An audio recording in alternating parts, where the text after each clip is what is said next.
Olá, bem-vinda, bem-vindo ao canal Voz Batista Brasil, esse canal que tem por objetivo fazer reflexões sobre a vida dos batistas, a vida batista, a vida que gira em torno da vida batista, do país, da cidade, do estado, fazer reflexões de natureza diversa a partir da ótica de um batista que não tem a pretensão porque conhece o sistema batista e reconhece que nenhuma pessoa pode falar em nome dos batistas.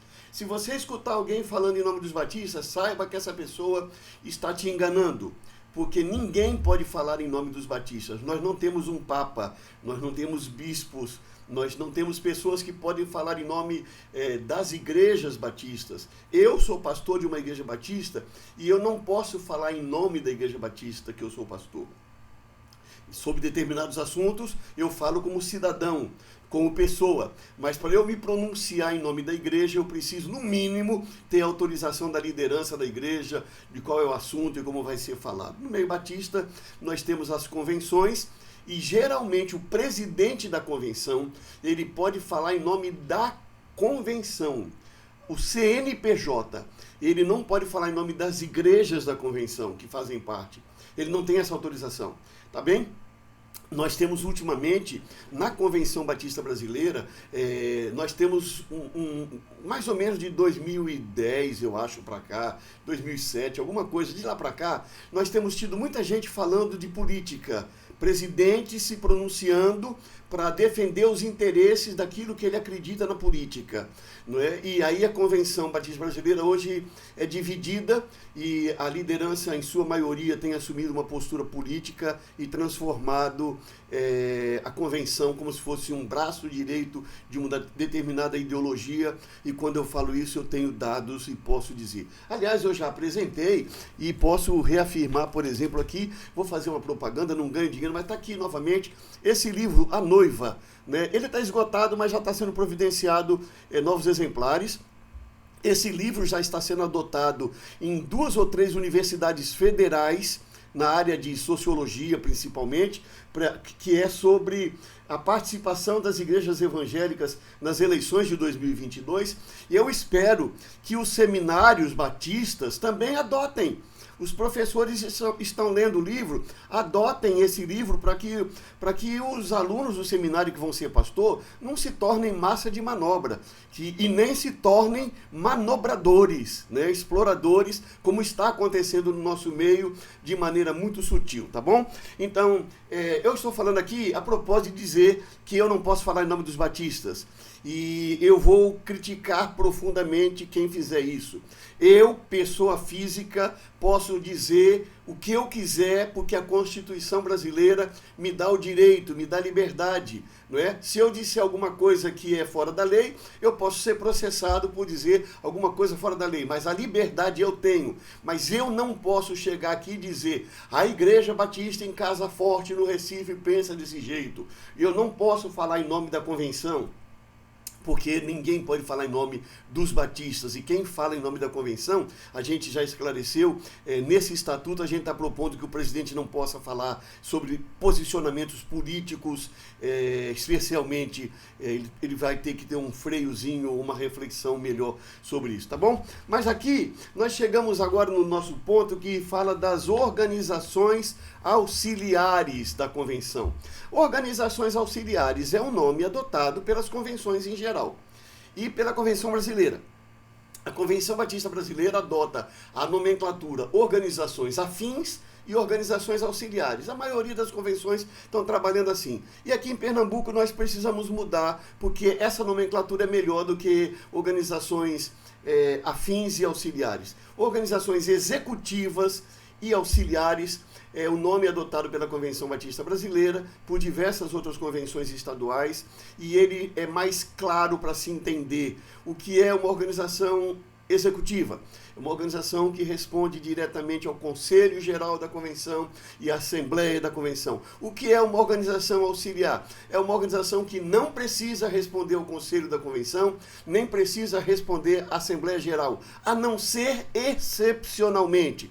Mas essas organizações têm assembleia própria, essas organizações têm a sua diretoria própria, ela tem CNPJ de uma maneira geral, tem CNPJ, tem o seu conselho fiscal e, portanto, é uma perda de tempo você ter uma organização que a diretoria já presta relatório para o seu conselho, para a sua assembleia e depois tem que prestar relatório para o Conselho da Convenção e para a Assembleia da Convenção. Isso é desnecessário. A participação da organização auxiliar, ela deve ser para apenas afinar a cooperação.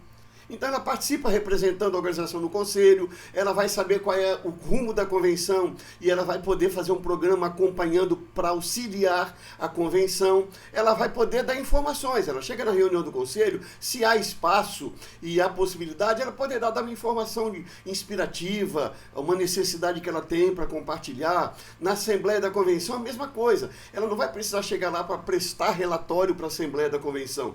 Se ela é uma organização auxiliar, o seu líder vai chegar lá e dar uma palavra. Vai ter um tempo na Assembleia reservado para uma palavra inspirativa, uma palavra de desafio, um compartilhar de um objetivo, de um projeto, enfim, mas não prestar relatório.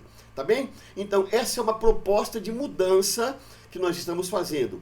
Organizações auxiliares, elas não precisarão prestar relatórios ao Conselho Geral e à Assembleia da Convenção Batista de Pernambuco. Continuarão tendo assento no Conselho.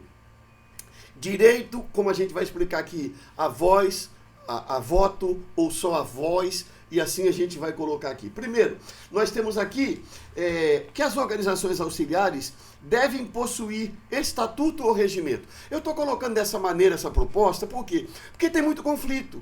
Tem uma organização auxiliar que o que ela tem de receita é tão pequeno que quase tudo vai para pagar a contabilidade.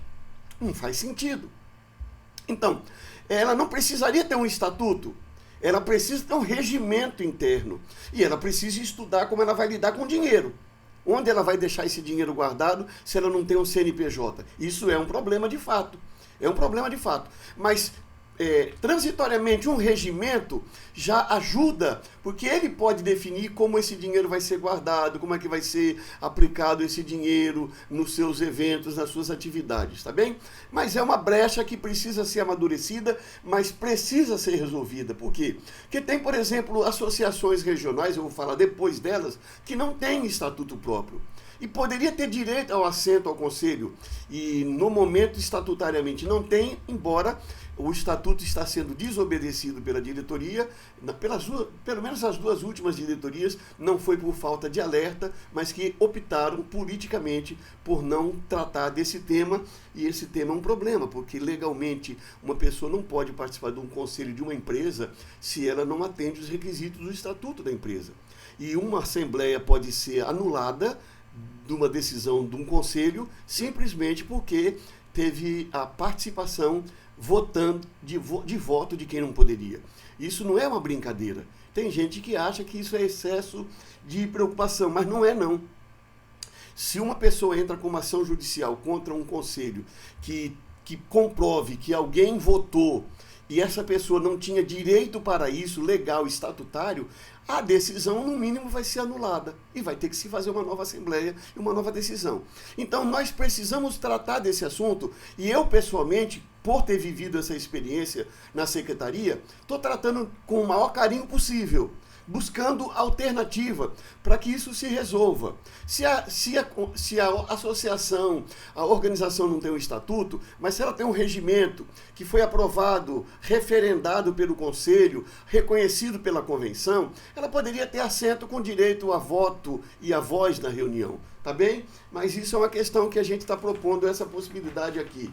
Também estou propondo uma outra questão. Nós tínhamos 9 organizações auxiliares atualmente: Associação Batista de Ação Social, Associação de Diáconos Batistas de Pernambuco, Associação de Educadores Batistas de Pernambuco, Associação de Esposas de Pastores de Pernambuco, Associação de Músicos Batistas de Pernambuco, Juventude Batista de Pernambuco, Ordem dos Pastores Batistas de Pernambuco, União Feminina Missionária Batista de Pernambuco, União Missionária de Homens Batistas de Pernambuco. Então nós temos aqui 9 organizações auxiliares. Nós estamos trazendo como proposta, primeiro, que haja uma negociação com a diretoria da ABAS para que seja criado o setor de responsabilidade social dentro da Secretaria-Geral e a ABAS faça extinção do seu CNPJ, tá bem? A diretoria da ABAS, nesse momento, ela poderia ficar trabalhando a administração da responsabilidade social como trabalho voluntário, por exemplo, isso pode ser organizado em regimento, e aí a ABAS deixaria de existir como CNPJ. Ela poderia continuar como uma organização que não tem CNPJ e que tem uma atribuição, por exemplo, de trabalhar como voluntária ali dentro da secretaria e já tem uma verba do plano cooperativo para isso, tá? Essa é a primeira proposta com relação à organizações auxiliares. A segunda é um pouco mais polêmica, mas eu entendo que ela é oportuna para esse momento, que seria a inclusão da Associação de Pastoras e Vocacionadas, Batistas de Pernambuco, eu não sei se é exatamente esse o nome. Por que é oportuno? Porque essa associação, ela é formada por pastoras, a Ordem de Pastores Batistas de Pernambuco, dentro de uma saída jurídica que eu considero ilegal, mas foi uma saída jurídica que foi dada pela Ordem dos Pastores Batistas do Brasil, que permitiu que as ordens estaduais decidissem se elas receberiam mulheres ou não como pastoras associadas à ordem. As igrejas batistas têm pastoras. Nós já temos mais de 100, talvez 200 de pastoras batistas no Brasil, e a Convenção Batista Brasileira e as convenções respeitam a igreja local. A igreja local tem autonomia para tomar essa decisão. Porém, a Ordem dos Pastores do Brasil, ela aceita, ela tem na diretoria pastoras, porém, ela deixou isso a critério da associação. Se uma pastora entrar com uma ação judicial requerendo, ela vai ganhar a causa e vai ter que ser recebida em Pernambuco, e qualquer associação, ordem de pastores que não recebem, ela ganha, na minha opinião, ela ganha porque, de fato, há uma fragilidade jurídica, no Estatuto e no regimento da Ordem dos Pastores do Brasil, e também há uma discriminação da Idade Média, do obscurantismo, não é? Nesse caso, mas não é o caso aqui agora. O fato é o seguinte: existem pastoras batistas em igrejas batistas da Convenção Batista de Pernambuco. Existe uma associação que cumpre todos os requisitos estatutários para ser uma organização auxiliar. Elas pediram o acesso, uma comissão deu um parecer favorável juridicamente numa assembleia, a Assembleia acatou o parecer, mas entendeu que esse parecer deveria passar pelo Conselho.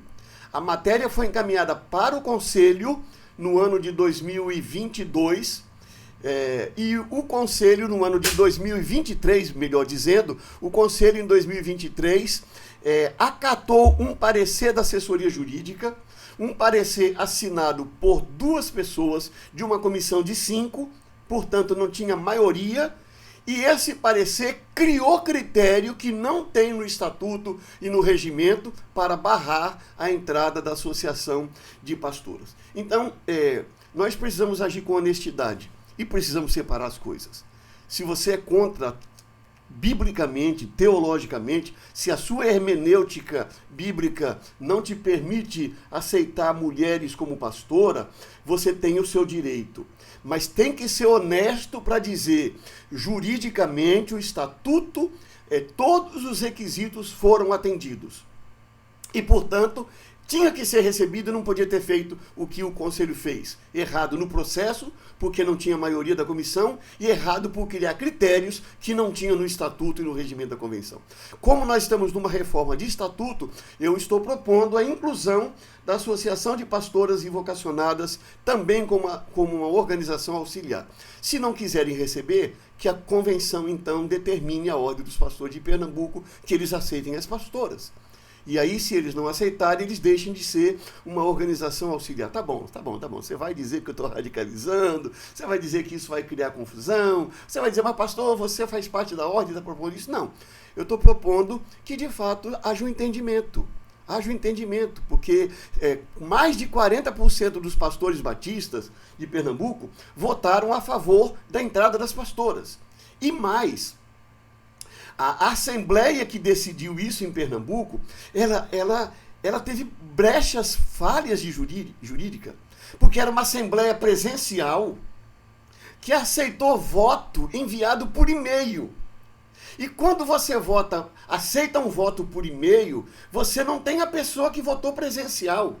Você nem sabe se quem está usando aquele e-mail era a pessoa que votou. Portanto, numa assembleia presencial, nem havia no estatuto da ordem naquela época a possibilidade de aceitar voto por e-mail.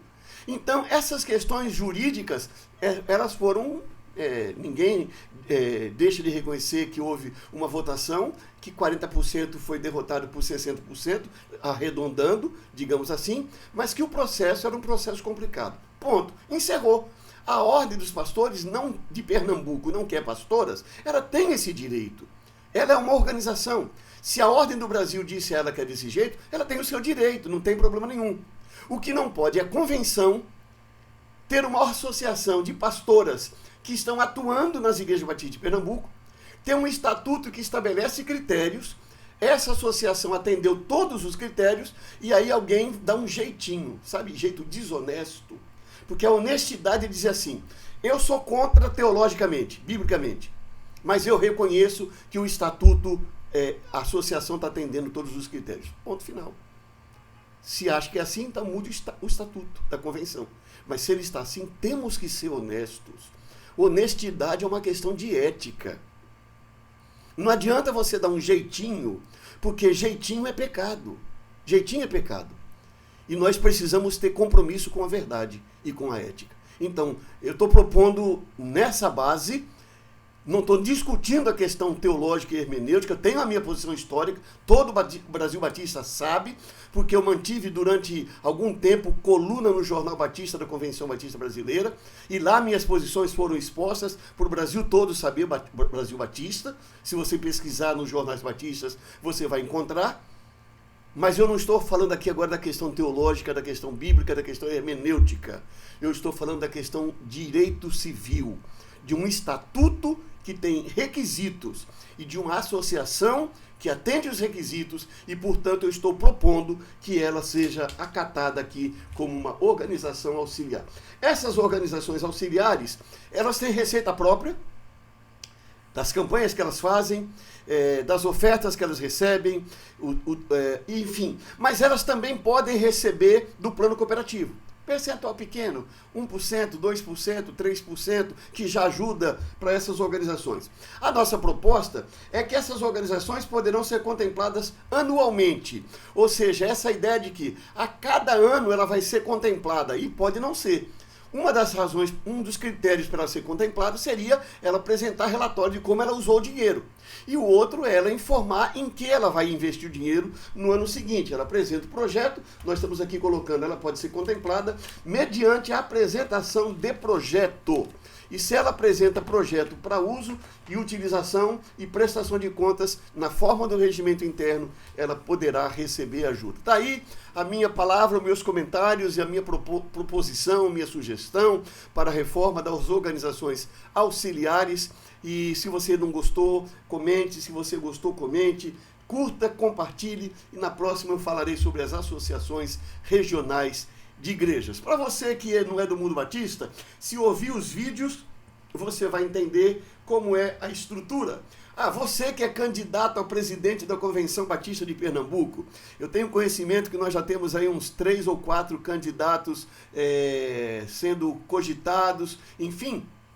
Fica a dica, você quer ser presidente da Convenção Batista de Pernambuco, quer fazer parte da diretoria, quer dar uma contribuição relevante, ouça cada vídeo que você já vai ter uma visão clara de como é a estrutura organizacional da convenção, quais são os problemas que você vai enfrentar. Dependendo de como a reforma for feita, você já sabe que você vai ter essa ou aquela dificuldade, tá bom? Aproveite isso aí, prepare bem a sua agenda, se você entende que Deus quer você para o cargo, não pelo cargo, mas porque você tem algo a contribuir efetivamente para o bem das igrejas batistas, para o bem das organizações batistas, para o bem da sociedade pernambucana, com os valores do reino de Deus e não de religiões, não é, mas dos valores do reino de Deus. Participe sim, não deixe de se colocar, se o seu nome for indicado. Agora, eu não recomendo fazer campanha. Eu tenho 41 anos de pastorado e eu nunca saí pedindo voto para ocupar nenhum cargo. Nunca procurei alguém para dizer, me indique. Né? Sempre fui indicado por pessoas que, por iniciativa própria, chegavam e indicavam. Algumas até me perguntavam, eu posso indicar o seu nome? Eu dizia, sim, pode sim, que eu estou preparado para assumir. Ah, eu posso indicar seu nome? Não, nesse cargo eu não acho que eu tenha condições de ajudar em alguma coisa, eu prefiro que não. Essa é uma questão de honestidade, uma questão de ética, tá bom? Que Deus lhe abençoe, um forte abraço.